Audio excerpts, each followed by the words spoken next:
Henry Kissinger, the child refugee who rose to become U.S. Secretary of State, has died at the age of 100. He was one of America's most distinguished diplomats. Kissinger passed away at his home in Connecticut, according to a statement from Kissinger Associates. We get more on the life of Henry Kissinger from Bloomberg's Nathan Hager. Henry Albert Kissinger was born in 1923 in the German state of Bavaria. The oldest son of a Jewish schoolteacher, Kissinger was known as Heinz until he moved with his family to the United States in 1938 to escape Nazi persecution. At the age of 19, while excelling at City College of New York, Kissinger was drafted in the Army. He served as an interpreter in the country of his birth during World War II, and after the war, he helped to round up Gestapo officers as a member of the 970th Counterintelligence Corps. In an interview with Bloomberg's editor-in-chief Jon Micklethwait, Kissinger said he saw the first-hand impact of authoritarianism and totalitarianism in his youth. It was an experience which is so elemental that it becomes part of you. Kissinger brought that experience back with him to the United States. He resumed his studies at Harvard University. His doctoral dissertation there focused on balances of power in 19th century Europe.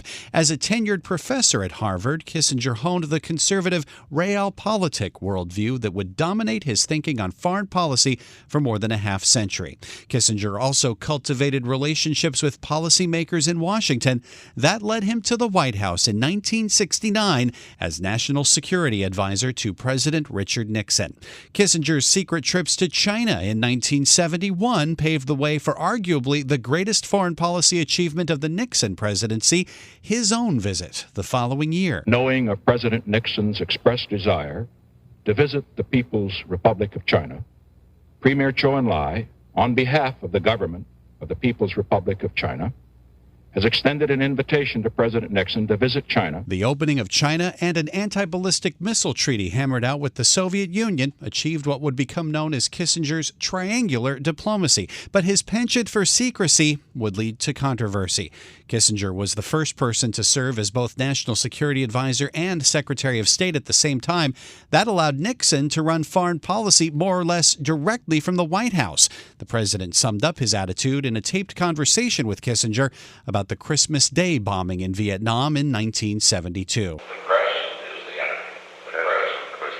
Kissinger fed into that paranoia about enemies in the press by ordering wiretaps of reporters and White House aides looking for leaks. That expanded use of surveillance led to Nixon's resignation under the weight of Watergate.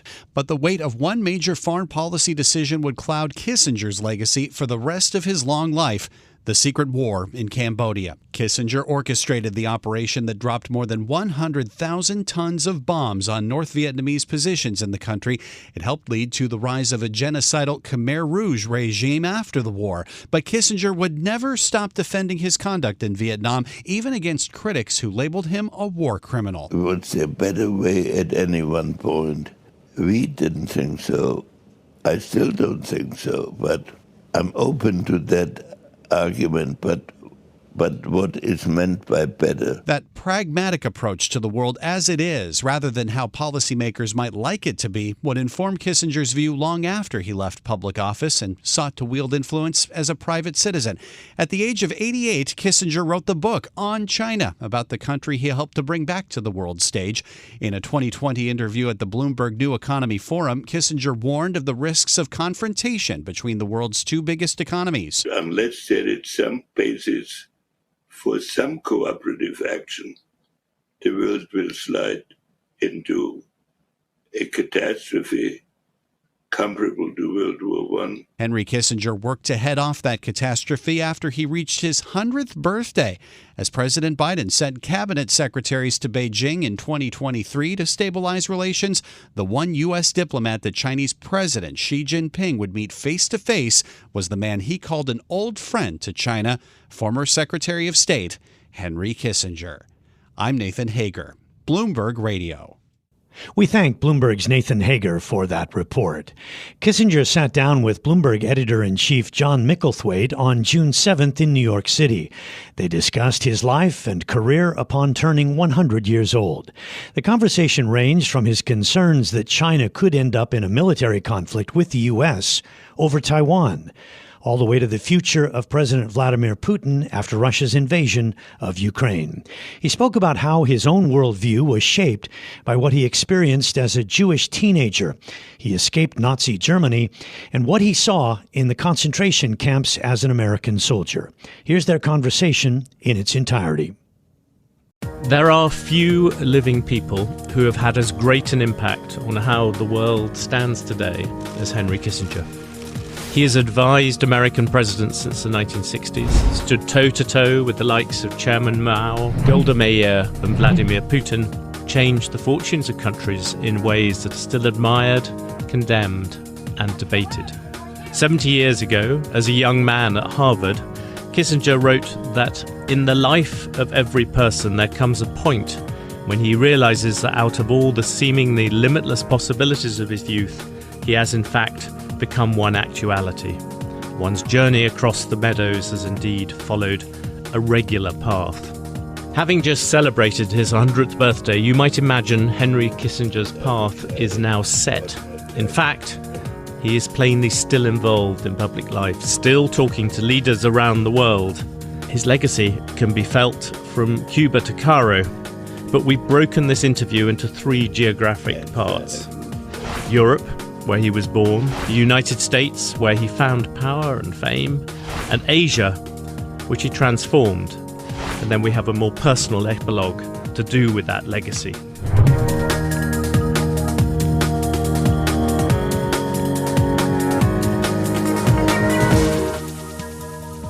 Henry Kissinger was born in 1923 in the German town of Fürth. 2 years later, Adolf Hitler came to the town to denounce its Jewish citizens. I began by asking Henry Kissinger how his first 15 years of persecution and chaos, which only ended when his family escaped to America in 1938, has shaped his worldview. I spent my youth within a disintegrating society. The German society was collapsing into the Hitler period. So gradually, in each election, the Nazi party gained. And then when Hitler finally came to power, I, together with all my family and all the people I knew well, became part of a discriminated minority, living in a town in which there were signs at every public place that Jews are not welcome here, and at the entrance to every town when you entered it by train or car or anywhere. So that was my youth. Do you think that your view of the world of something that needed some degree of order, if you look back... Well, I believe that for a society or for a group in which people lived, stability was a precondition for creativity. Now, that's not a thought I had then so precisely, but stability meant a great deal.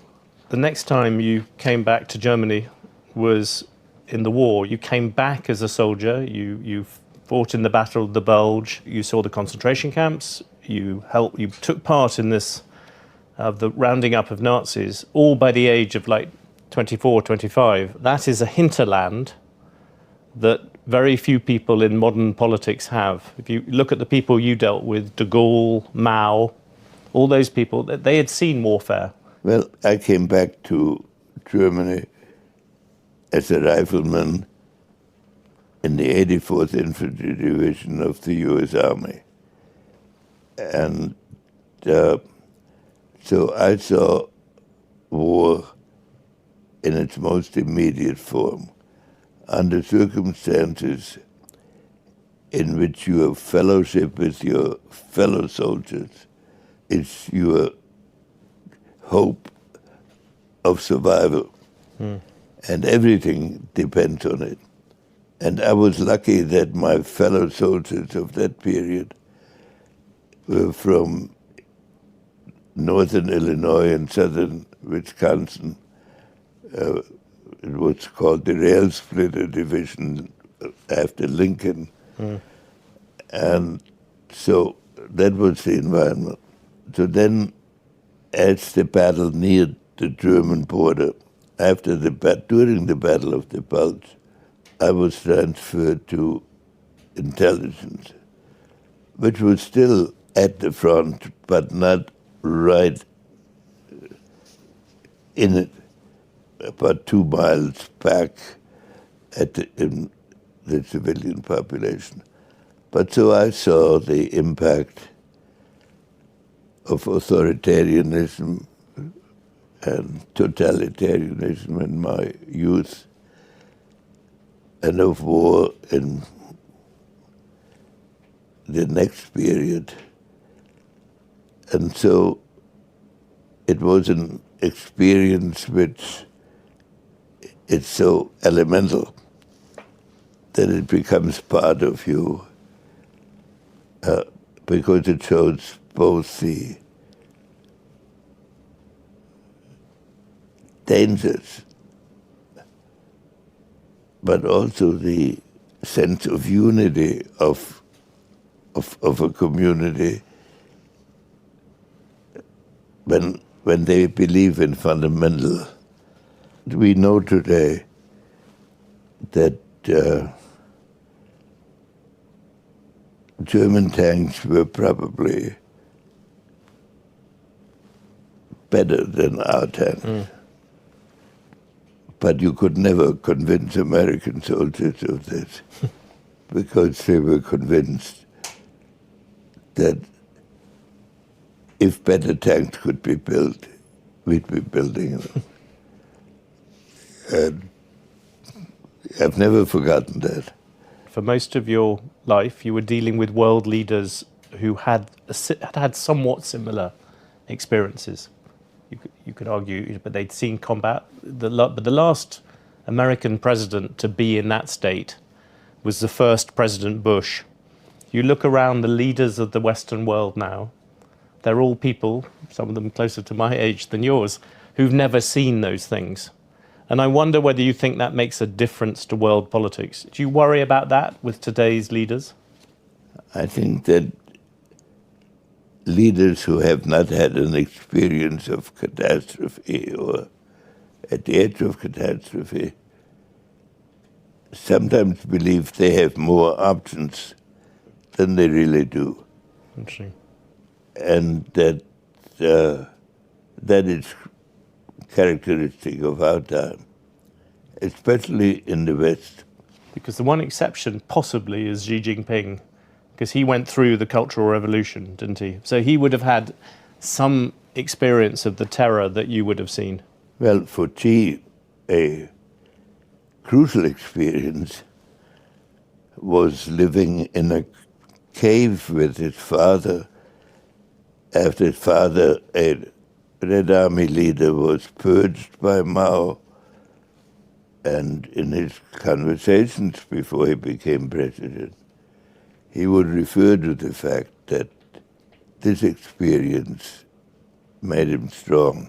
As you said, you grew up in this period of chaos and disintegration. You are seen to be somebody who does not want Russia, if it loses the war in Ukraine, to be overly punished. Is that in part because you saw what happened to Germany? The Germany before the First World War seemed a very proud, successful country. The best universities, the best all these things. And then humiliation and disintegration follows. Do you worry about that with Russia?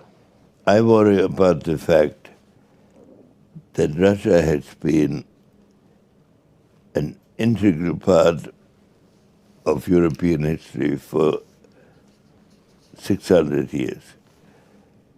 And in a very special way, because it is infinitely larger than any European country. And it has always been part of Asia, the Middle East, and Europe. That's a unique aspect of Russia in comparison to the European countries. So it has been torn throughout its history between a desire to become fully European and a fear of European technical superiority or capacity.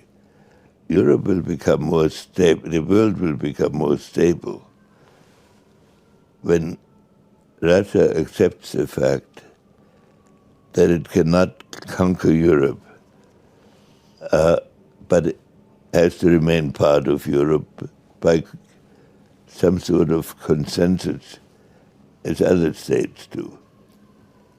But I don't want Russia so crushed that it ceases being a factor of international politics in other regions and becomes a subject for European competition among the various states. So it is important for Ukraine to be preserved and for Ukraine to emerge from the war as an autonomous, strong, and democratic country. We have substantially achieved this objective by now. It can still be improved in terms of the borders of Ukraine in the what I hope will be the concluding phases of the war. But I would prefer to preserve Russia because the dissolution of Russia or the reduction of Russia to resentful impotence would set up a new set of tensions. Do you think Vladimir Putin is somebody who could live with that parameter? You said you want a Russia that realizes where its borders are. One needs to remember two things about Vladimir Putin, that he is on one level the inheritor of traditional Russia and therefore has the tendencies towards assertion that I've described earlier. But there's also a Vladimir Putin who grew up in the siege of Leningrad, in which over half of the population died of starvation and under constant threat. But he has translated that into never wanting European military power to be in easy reach of St. Petersburg and major cities like Moscow. So when the border of Europe at the end of the war, which was the military border of Europe, which was in the center of Europe, moved to within 300 miles of Moscow and maybe 50 miles of St. Petersburg, he reacted very strongly. And as it turns out, at the edge of irrationality. You once said to me that Vladimir Putin was more Dostoevsky than Hitler. Do you still think of him in that way? Yeah, I think he's a Dostoevsky-type figure, beset by ambivalences and unfulfillable aspirations, but not devoted to power in the abstract, but very capable of using power. And as it turned out, he used it excessively in relationship to Ukraine. I would like a Russia that recognizes that its relations to Europe have to be based on agreement and a kind of consensus. And I believe that this war will, if it ended properly, may make it achievable. If it's ended on the terms you're describing, do you think Vladimir Putin can survive in power? it's improbable. On the other side of the fence, at the moment we have the Ukrainian counteroffensive seems to have begun. Do you see that as the last offensive before you have to move to diplomacy and peace talks of some sort? Well, I began to urge moving towards diplomacy a year ago when I urged that the various parties to the conflict ask themselves how they want to end it. Not that they would end it right at that point, but that they would know what their political aims were. I think that becomes increasingly important as time goes on, lest we wind up at a point where the war becomes its own objective and where military operations and military relations between powers dominate all of this geopolitical thinking. And at that point, countries like China will have to become, from their point of view, increasingly active. And that would spread it into a world conflict. Do you think that is actually the real danger, that the Donbass doesn't become Europe's frontier with Russia? It becomes sort of Europe's frontier with China, that Russia gets driven back into the arms of China? Well, it could happen because Russia gets driven back or because Russia collapses. And disintegrates as a functioning major autonomous state. And therefore it requires thought in this current phase, which I support. I think we were correct in resisting the attack on Ukraine. We talked about China and Russia. One power that could emerge much more powerfully from this particular episode is Germany. Germany is probably the country that's going to rebuild Ukraine if it happens. It may be involved in rebuilding Russia. And within Europe, if you visit Spain, if you visit Italy, you can feel that the frontier of Europe has been dragged to the east. So the center of Europe is now closer to Berlin, so to speak. And that Germany, by the fact it's been involved in supplying more arms and everything like that, that it looks set to become a bigger power in Europe. Do you agree with that, firstly? And secondly, do you think that Germany is ready for that task? I agree that with this description of the transformation of the center of gravity in Europe, it's been inherent since before World War I, and was one of the causes of World War I because of the refusal of other countries to accept this reality, but also because of the inability of Germany to understand the transformation of its own position.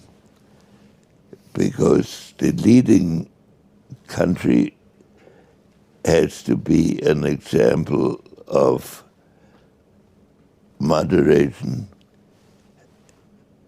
and wisdom in balancing the interests of all the countries if they are to be participants in the system. And historically, Germany wanted to exercise its potential by domination. And its tragedy has been, after the retirement of Bismarck, the failure to learn this lesson, which dragged it into two training wars, which altered the entire position of Europe in the world. So now it is again in this position. And it has no leaders with an experience of either the Nazi period or of the war. So they have to construct a system by themselves. And they're new, they're in office only a year or so.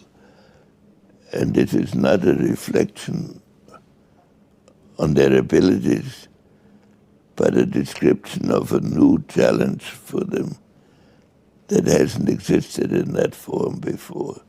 Do you think that also causes problems for the other great powers? You know, you wrote a lot of history about containing, first containing France, then containing Germany, and now there is an issue. If you are France, if Germany was in conflict with France since the 30 Years' War in the 17th century, because French policy was explicitly based on maintaining the balance of power within Central Europe, which in practice meant maintaining a division of Germany between competing states. And France, partly to mistakes that Germany made, and Britain came to look at Germany as a threat to its sea power. So when the wall fell, neither the British nor the French leader were enthusiastic about the unification of Germany. But the reality is that a British Prime Minister in the 80s and 70s, when Germany was unified as the last major European country to be unified in 1871, said this will have a greater impact than the French Revolution. So we are at this moment now when a new structure of Europe has to be created based on this reality. And I'm describing the challenge here, I'm not saying that the Germans have failed. It's new, and it's a new challenge for this generation. It's also a challenge on France and Britain very quickly. They've followed very different paths, especially since Suez. France has very much defined itself often in opposition to America, and it's buried itself in the European Union. The British, by contrast, have tended to stick with the Americans, and now they are outside the European Union. And you and I can argue about who's got things right over the past 50 years, but we are where we are. And I wonder, you look at France and you look at Britain now, who is better placed to go forward? Britain outside the European Union, France inside it? Psychologically, Britain is better placed, because in the structure of the world that one can imagine appearing, whatever Europe does to its own construction, cooperation with America and pursuing parallel policies with America will have to be an essential component on it, because by itself, opposing all the other major power centers, Europe is in a difficult position to do that, and it may be impossible. So Britain historically is better placed to do it. Britain's problem is its connection, how to connect with Europe, not how to connect with the United States.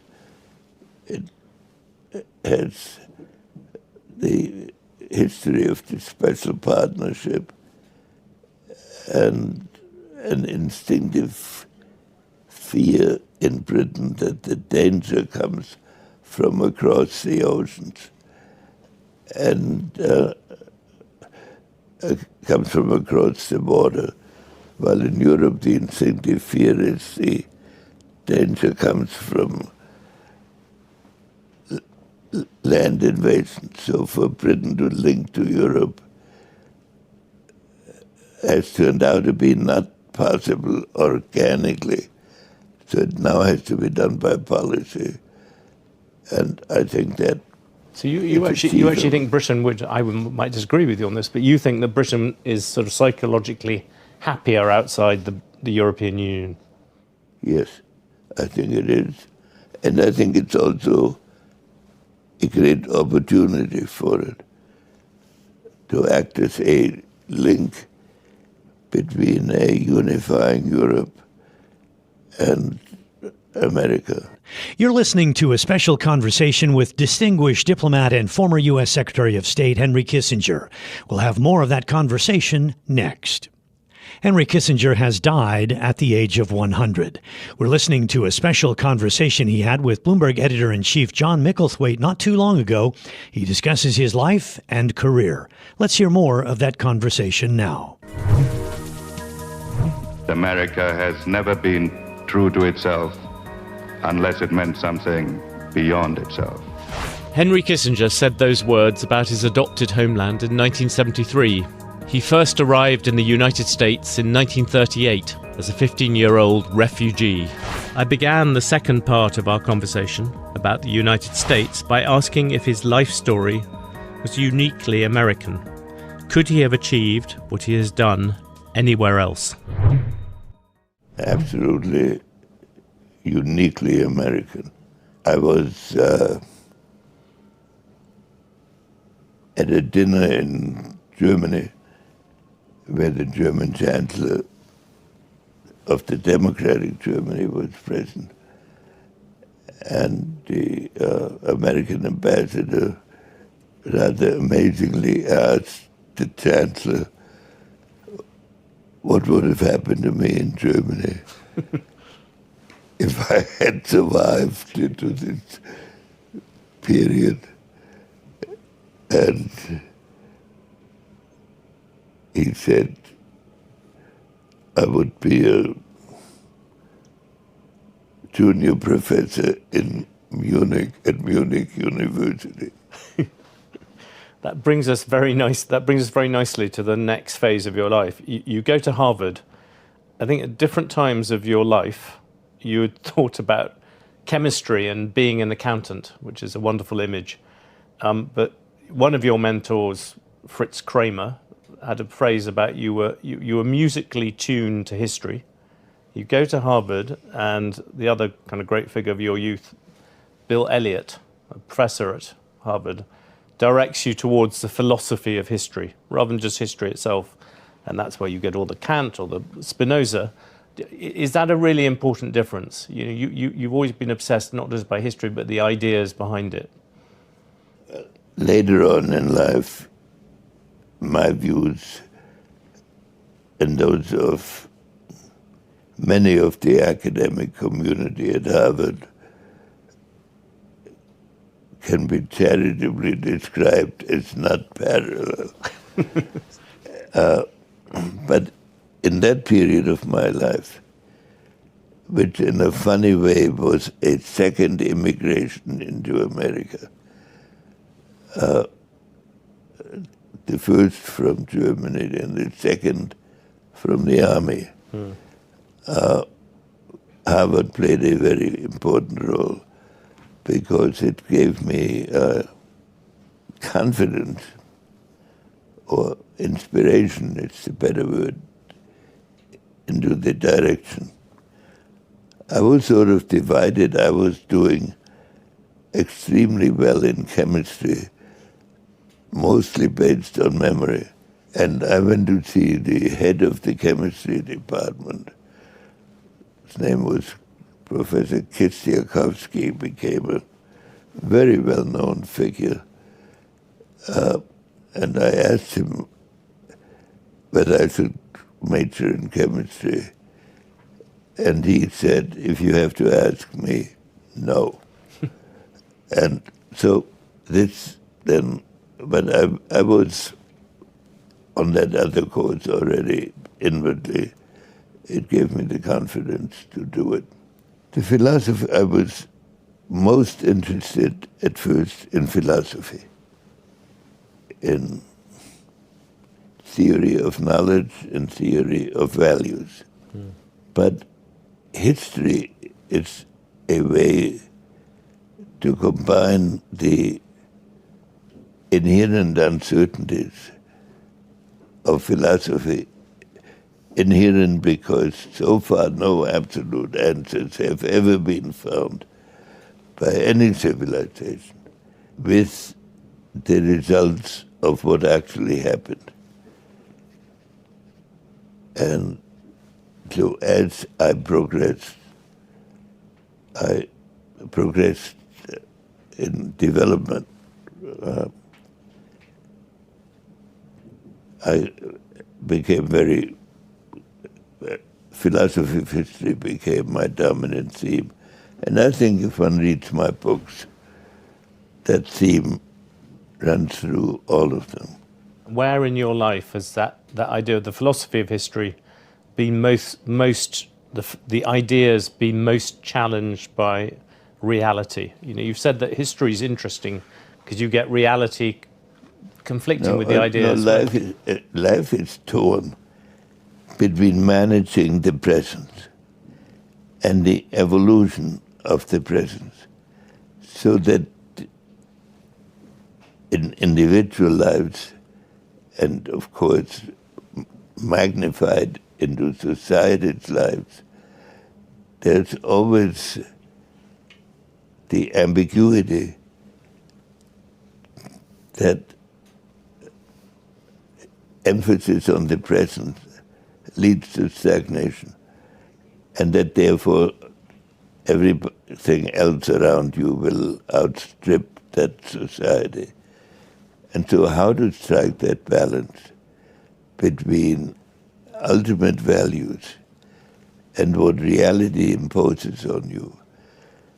And reality is never quite adequate, but ultimate values are too absolute because they demand a degree of imposition on others. How to strike that balance is maybe given to us as our insoluble problem to keep our motivation at the appropriate level. Isn't that quite interesting? Isn't that also the story of American foreign policy? You have this. You've always argued that there's this set of ideals that America wants to live up to. It's a special problem for America, because we have been as close as it is possible to be satisfied with where we are. And we've been protected by two great oceans, because whenever a society in almost every place else was tempted to be excessively satisfied with itself, its neighbors intruded on them. It was very difficult to do that in America because of these oceans. But after World War II, and now increasingly so, and now with artificial intelligence totally so, we are part of an international or global system, and it goes beyond international, it goes beyond its universal system.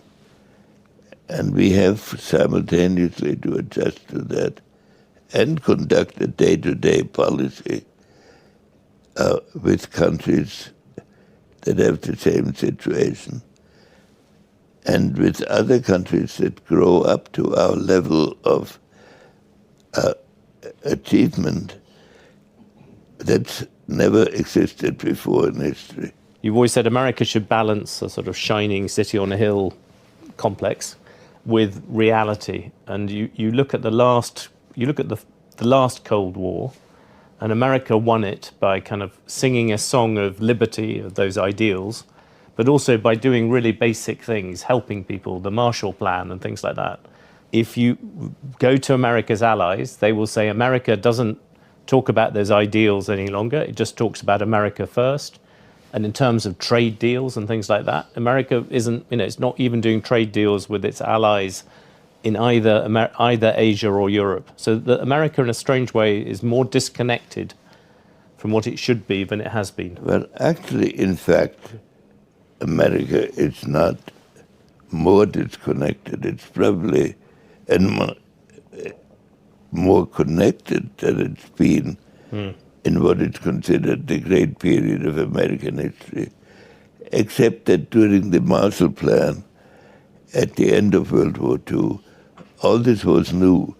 So it was a new experience, and it was therefore, it became very significant in day-to-day thinking of policymakers. Now policymakers are torn between, and at that time we had over 50% of the world's gross national product. Now we are down to about 24%, which is still a huge percentage and still a extremely influential percentage. But it requires us to be more discriminating. So it looks as if we are retrenching. The problem that bothers me is not basically the retrenching, but we have not yet found a concept that unifies Americans. And so now the advocacy of the realization that we need a new idea for world order has shrunk to a much smaller group than existed at the end of World War II. Our challenge is conceptual more than practical. When you came to power, America had a long period where it had been able to lecture the world. America was going through great difficulties then. It was going through things. You had the gas price. You had all these things going wrong, and America didn't. You had to scramble. You had to try and find allies. You had to try and make things work. You've had another period, from the Berlin Wall onwards, where America seemed very strong. Now again, it's stuck having to make allies, having to find balances. Is there a comparison there at all? We now are living in a world of unprecedented complexity. The need for allies exists, but what allies are supposed to do in given circumstances and how the alliances are supposed to operate when every issue has a global component, but not every issue has a comparable interest for every country, so that countries, they all have a global interest in global stability, but they don't have the same interest in the immediate situation. Secondly, there has now, when I was given the opportunity to participate in policy making, that was essentially the 70s and early 80s. All these issues we're discussing were beginning were in their infancy. And so that their very existence was in dispute. And one of the contributions of Nixon was that he was willing to face these new realities. But now they're upon us, and in that sense, there is an evolution of the problems, as you suggest in your question. Do you think now America is a worse ally? I mean, if I go to Paris or I go to Jakarta, they will say, all we hear from America is we hear America first, and we hear we don't want to do trade deals, we don't want to do things with you. There is no sense of reaching out, and they would probably say that Joe Biden is a little bit more polite than Donald Trump. I would say, but no more helpful. The debate within America had shifted to the extremes. So the difference between, say, liberal Republicans and Democrats in the 70s and 80s was about the degree of a participation in which they both shared. In the present period, the debate had shifted to extremes in which there is an extreme theory of America first, which is applied on both sides, but in such a way that it focuses too much on American interests and not on global interests. That is a challenge. But anyone who wants to conduct a serious American foreign policy must balance the two, or America will become isolated. Do you think the current administration is doing a serious job at that? I think the current administration is trying to do a serious job of that, but it is so afraid of attacks on itself that it doesn't do itself justice. You were a Rockefeller Republican. Nowadays, there are no Rockefeller Republicans. There's Democrats on one extreme, and there's Republicans on the other. This center of American politics, the fact it's disappeared, do you think that has dramatic foreign policy implications? I think that center still exists, but it doesn't have an articulate expression yet. Would you ever like to see an independent party in America? Well, independent parties in America have not had a good fate. Yes. But I do think it is important to maintain an argument for the philosophy that I have maintained. Not because I've maintained it, but because it reflects the necessity of our period. And that becomes magnified if you consider that we are now in the field of artificial intelligence at the very beginning of a colossal transformation of human consciousness, which will have to be built into this foreign policy. But we have a paradox, don't we? You have these issues. You have artificial intelligence, you have climate change, you have maybe the global economy, where interconnectedness is incredibly important, but America doesn't seem to follow it. That is in the current world. But the essence of what I'm concerned about is that we have opened the door to a dialogue with objects and with machines.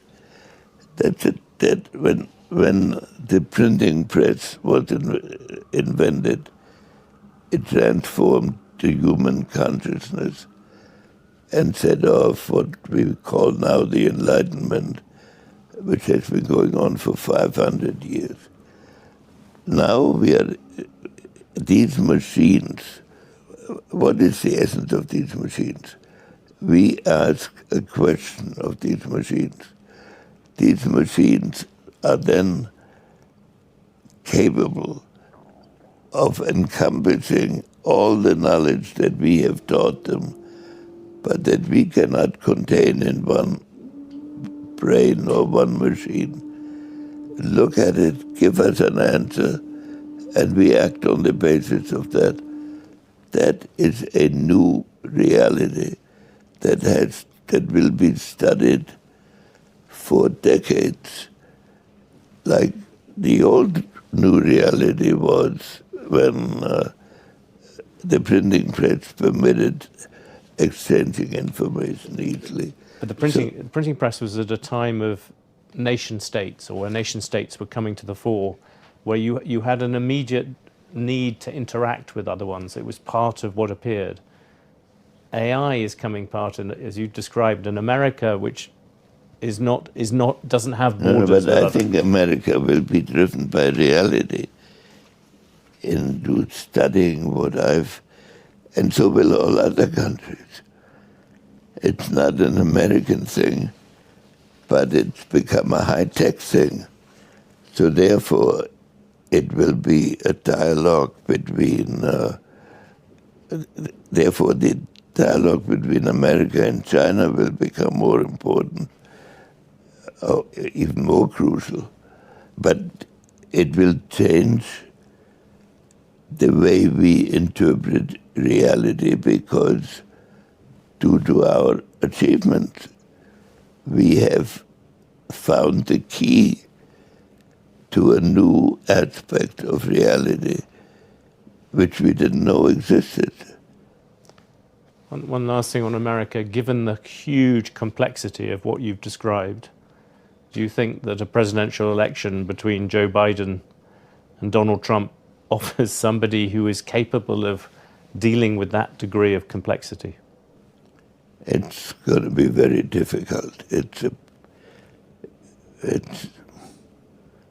a painful question.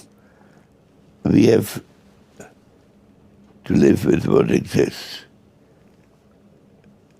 And we mustn't turn our disputes into civil wars.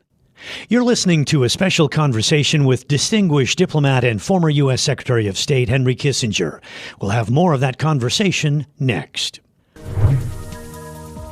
The third part of our conversation centered on Asia, perhaps the place where Kissinger has had the most enduring impact. For most people now, that impact is represented by China, which Kissinger and Richard Nixon helped open up to the West. But his first encounter with Asia, and the area of his life his critics focus on, was Indochina. I put it to Kissinger that although Nixon and he plainly inherited a mess in Vietnam in 1968, by 1975, North Vietnam had taken control of Saigon, and Cambodia, which America had bombed, was a disaster. I asked him whether, from the perspective now of nearly 50 years, there was anything he would have done differently. I honestly believe we did the best we could. We inherited a war in which 550,000 500,000 were in place, and 50,000 more had already been ordered to go there and were on the way to go there. In America, public opinion had turned in a significant way against the war, and in violent demonstrations in the streets. Among the international public, everybody was against the war, but they also were for America defending them. So our credibility around the world depended, as it does today, on our ability to perform the tasks we had assigned ourselves. We have comparable problems today in issues in Taiwan and elsewhere, Ukraine. So our decision was to try to end the war under conditions in which the control over their own destiny fell more and more into the hands of the South Vietnamese. We gradually withdrew our troops, conducted negotiations, but also conducted enough military operations so that our adversary, now quasi-ally, but our then adversary did not become convinced that he could take over. We did not want what later was an Afghanistan-style withdrawal, which was for 2,500 people. We had 550,000 people, plus 1 million armed Vietnamese in place. So was it at every stage conducted with the absolutely, was there a better way at any one point? We didn't think so. I still don't think so, but I'm open to that argument, but what is meant by better? We reduced American casualties substantially so that by the last year of the war, they were in the thousands. When the Nixon administration came in, they were reduced to less than 100 in the last year of the war. And we withdrew from ground combat within 2 years. At all times, maintaining a negotiation. The irreducible demand we had was an autonomous democratic government in South Vietnam. That was not granted until the last 3 months of the war, which is why they were the last 3 months of the war. At that point, we settled. But then the next question became, could we maintain the settlement? We believed that we could maintain the settlement as we did in South Korea against all-out invasion from the north, at which point alliance issues would have arisen. But we believed against foreseeable infiltrations, we could maintain the autonomy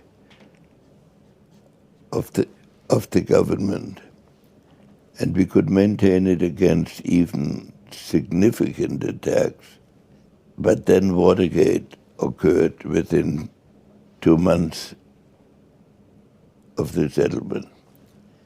And the Congress, reflecting public opinion, forbade any kind of military action in, over, and near Vietnam. At that point, it had destroyed the basis. It was painful. It was the saddest moment of my public life when I had to sit in the security advisor's office and recommend the final withdrawals. And I published in my memoirs conversations with President Ford to show how painful he found it to agree to these recommendations. I think the time we gained enabled us, by the time the war was ended, we had already opened to China. And that in turn, or China had opened to us, either way. But that was the crucial turning point of the Cold War. And also created a structure from which we could have maintained, or at least given the Vietnamese a reasonable chance. During the debates and the pressures many things were said that can now be used to indicate different views, but this was our essential views. And I'm sure that any later books that are written on the subject that have access to material will see that this was what we thought and acted on. Just very quickly on that, you think the end justified all the collateral damage of hanging on there? No, and the Cambodia, end, for us, the end we were aiming for was an honorable peace. By honorable peace, we meant a peace in which we did not turn over the people who had relied on us to the domination of those whom they had fought relying on our promises. That was our definition of the end. We honestly believed that we had achieved that. And in presenting his proposal, the North Vietnamese negotiator Lee Duc Tho, the crucial point was in October 1972, when the North Vietnamese negotiated, turned over a proposal and then read it to us and said, this is essentially what President Nixon had proposed in January. At that point, I asked for a recess. And my closest associate at that point was a man called Winston Lord, who went on to a distinguished career.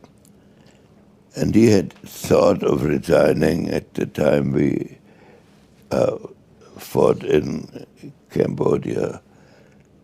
And I told him then, you have two choices. You can go outside and walk around with a placard, or you can help end this war.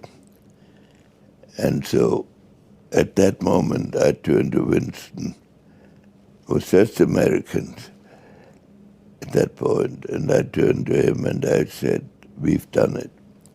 Turned out to be a sad statement because we hadn't, because we could not maintain the domestic support that was needed to sustain it. But the effort, if the effort had not been made, and if we had gone to either of the other extreme solutions, one of which was to go all out upon coming into office before the ground had been laid with Russia and China, or to withdraw unconditionally and try to extricate hundreds of thousands of troops while the enemy was still around them in the form, and the local people might have turned against us, was not acceptable. And there were no other terms that could have been negotiated. That was the reality that we faced. And so, in retrospect, President Nixon came to believe, and actually, I thought already at that time we should have considered a more all-out military solution at the beginning. But on reflecting about it, at the time we had had assassinations in America and already violent demonstrations. That was probably more theoretical than practical. So that was our thinking. Of course, that will always be debated. The other bit which you mentioned as being in part a reason why staying there made sense was China. from that point of view, you went there, you Well, opened up. it was important for us to show we entered office convinced that a country of the magnitude of China and the history of China could not be kept out of the international system, and that we could not keep it out of the international system, that it would find a way to enter it. And so we began efforts to open relations. At that moment, China had withdrawn all its ambassadors from every country in the world except two, Poland and Egypt. And Poland was maintained in the Geneva Agreement of 1954 as a contact point between America and China. And negotiations began on a regular basis, that is, between the ambassadors. There were 162 meetings between 1954 and 1971. None lasted more than a day, because each began with the Chinese demanding the immediate return of Taiwan to China, and with the Americans demanding that China affirm its commitment to a peaceful evolution of the process.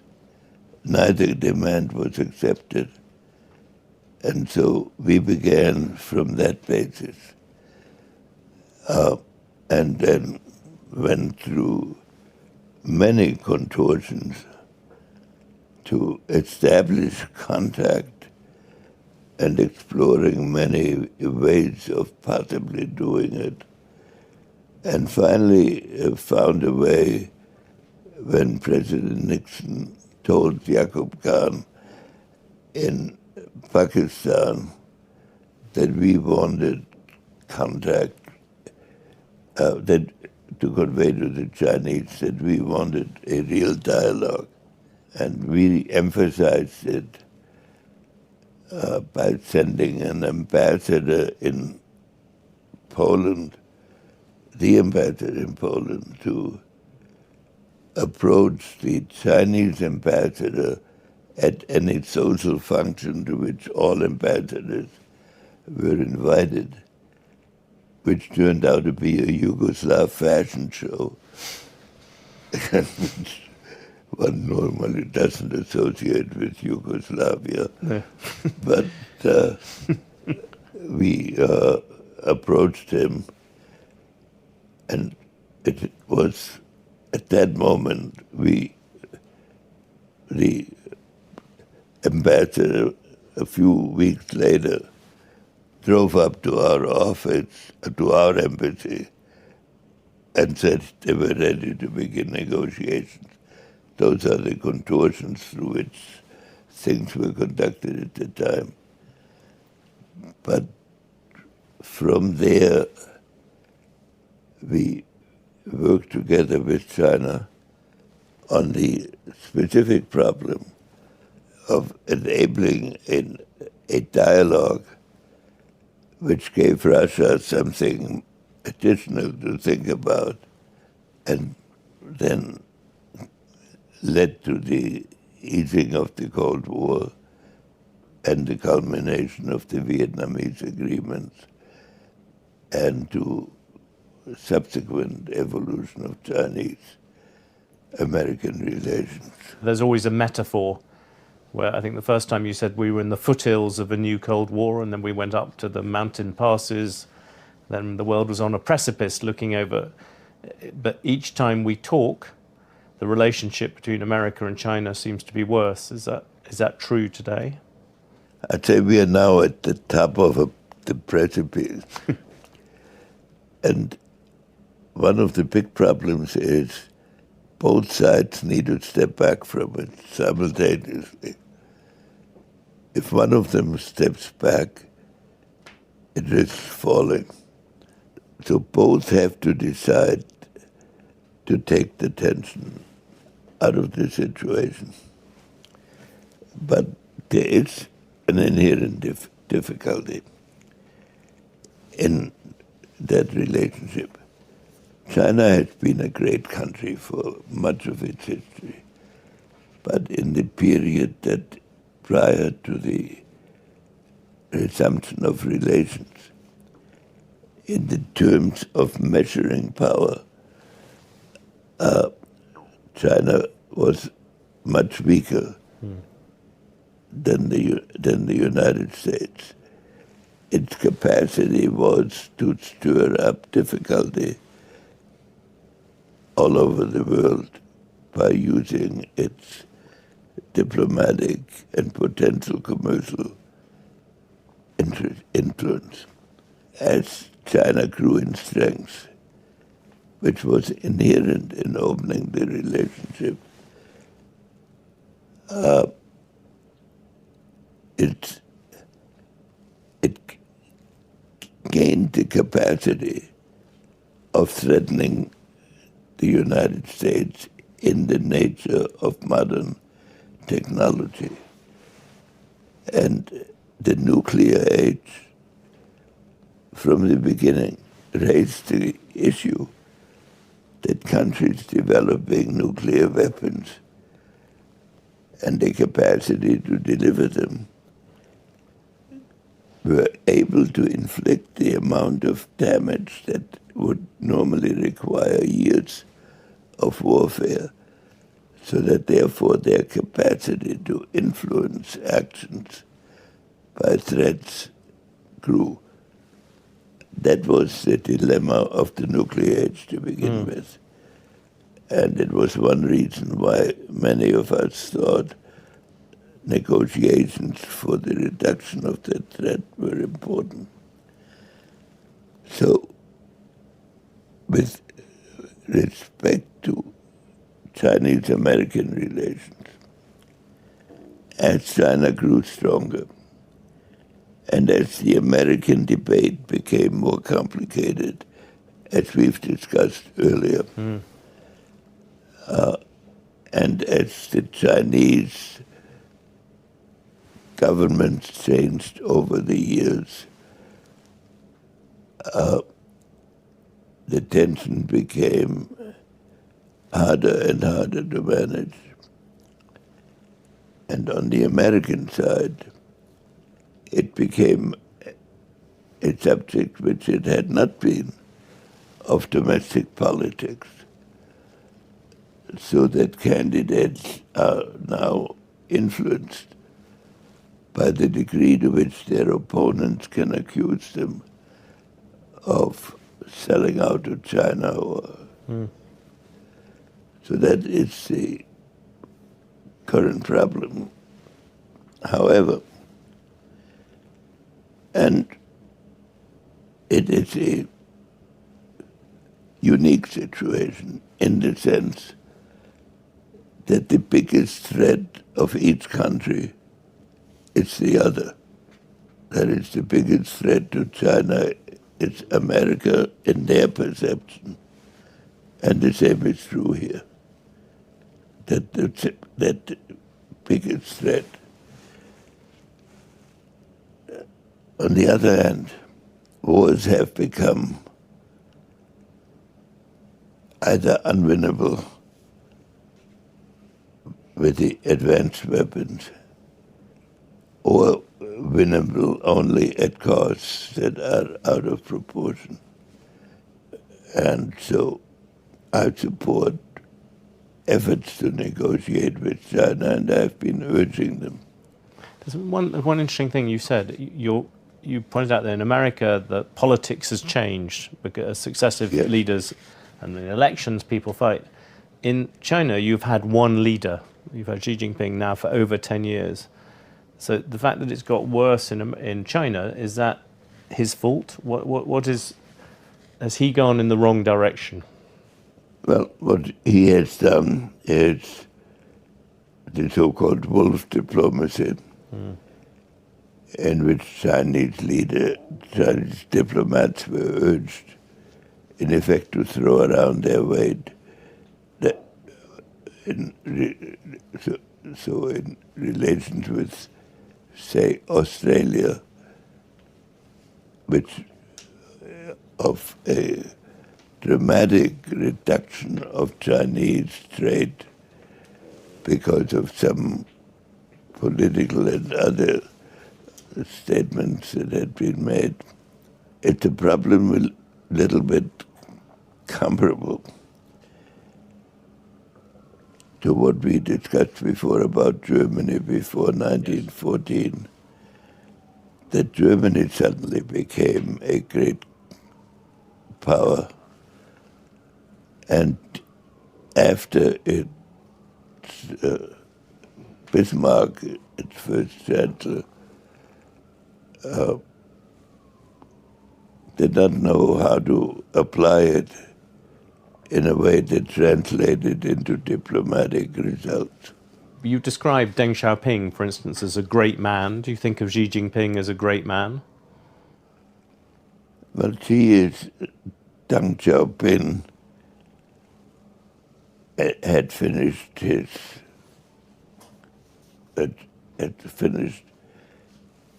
his destiny or his role. Yeah. Xi came in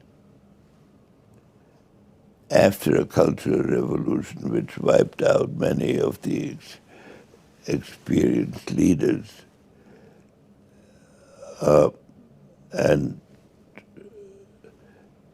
I don't describe him now as a great man, but I think he's pursuing goals which might earn him that title and the American president if they achieve a real balancing of relationship between the two countries. What chances do you see of an invasion of Taiwan sometime in the next 3-4 years on the current trajectory of relations? Well, on the current trajectory of relations, I think some military conflict is probable. But I also think the current trajectory of relations must be altered. And for the weeks preceding our discussion, there have been signs on both sides of trying to end them. They have not yet actually engaged in the sort of dialogues that I suggested, but I think they're moving towards it.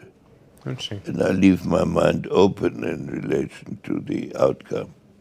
The other thing which has happened is that China has got more involved in things beyond its traditional region. You know, you've seen China talking to Zelensky. You saw China brokering a kind of truce between Iran and Saudi Arabia. It should be an inevitable part of these discussions that both sides explain to each other what their core interests are and determine how to handle situations in which their core interests clash. And I would hope to resolve interests in which core interests clash without conflict, or manage to avoid situations of clashing core interests. At the moment you have India, which seems to be a non-aligned country. It is not on one side or the other. Would a younger Kissinger now focus from an American point of view of trying to bring India, which will be the next great power, onto the American side? I've not dealt with India for in terms of years, even longer than I've dealt with China. And at the early period of my dealing with India, their non-alignment was a source of considerable irritation because it took the form of lecturing us on the virtues of non-alignment. That choice was open to them, but not to us. When you are in a Cold War, you can't retreat from it and say you're now going to choose non-alignment. But in the decades which I've dealt with India since, I think their policy, their current policy, is extraordinarily thoughtful. And I have great respect for their foreign minister, who is a very, I would say, brilliant executor of that policy. India is a great power, and over the decades ahead, it will grow very comparably to China. Maybe not quite to the same strength, but it doesn't matter at that point exactly. It will be of sufficient strength to assert itself. And so it performs best when it defends its own interests, which overlap many of ours.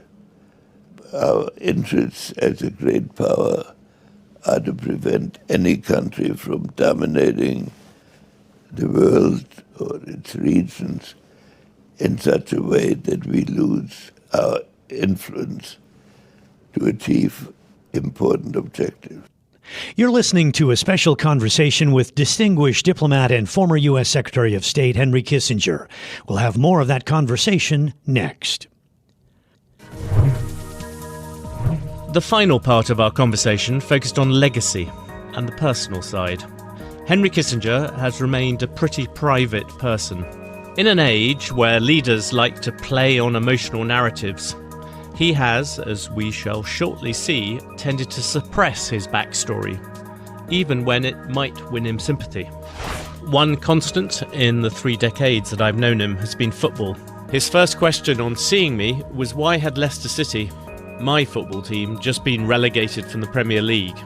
He has followed Fürth, which itself got relegated from the Bundesliga last year, since he was a boy. Indeed, he and his brother were beaten up by Nazi thugs for trying to sneak into a game.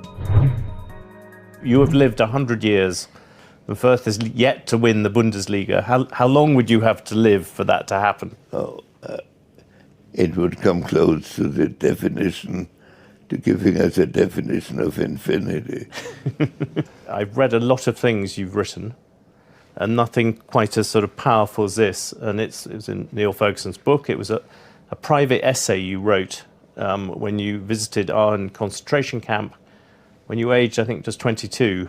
And especially you meet this inmate called Folek Sama, and you say, Folek Sama, your foot has been crushed so that you can't run away. Your face is 40. Your body is ageless, yet all your certificate reads as 16. And I stand there with my clean clothes and make a speech to you and your comrades. Folek Sama, humanity stands accused in you. I, Joe Smith, human dignity, everybody has failed you. You should be preserved in cement up here on the hillside for future generations to look upon and take stock. Human dignity, objective values have stopped at this barbed wire. As long as conscience exists as a conception in the world, you must personify it. Nothing done for you will ever restore you. You are eternal in this respect. Obviously had a very profound experience in you, but it's something you chose to keep sort of private for a long time. Do you think that's a different way of people seeing Henry Kissinger? It was a feeling that this concentration camp evoked in me. I wrote that within a week of having seen a level of dehumanization that we can't imagine. that people were too weak to hurt the guards that had kept them. And we killed some people by mistake by giving them solid food. So I wrote that for myself. I had no intention of publishing it because feelings about humanity can affect your own actions. A biographer discovered it, not among papers I gave him, but it reflects an underlying reality that we have to recognize as lurking behind our technical capacities, and that we need to contain and prevent from breaking, and to use to prevent the barbaric side from breaking out. When you look back at your life now from the 100-year point of view, do you think that has been the core of it, is trying to do that? It's been an important core of it, but I don't advertise it. On that thing, I know you're 100, you're talking about writing 2 more books, but how if not for that, how would you like to be remembered? It's out of my control. I try to do the best I could within the framework that we have discussed. Henry Kissinger, thank you very much for talking to Bloomberg. A very delayed happy birthday. Thank you very much. Thank you.